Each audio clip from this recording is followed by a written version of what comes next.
First இந்த modulus வேல்யூனா என்னன்றதை understand பண்ணிக்கலாம். ஸோ எனி வேல்யூ மாடுலஸ்குள்ளார இருந்ததுன்னா E, அதுவே நெகட்டிவில் இருந்ததுன்னா it is also a positive value. So அதில் மாடுலஸ் அப்படின்னு சொல்லுவோம். இந்த சிம்பிள் என்னன்னு சொன்னோன்னா மாடுலஸ்குள்ளார என்ன வேல்யூ இருந்தாலும் அதே வேல்யூ தான் வரும் without a negative simple.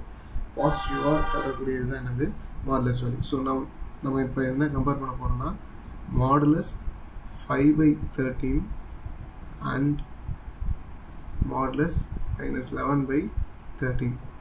So modulus of 5/13 நம்ம எப்படி எழுதலாம் அப்படின்னா 5/13 டேரக்டாக எழுதலாம்.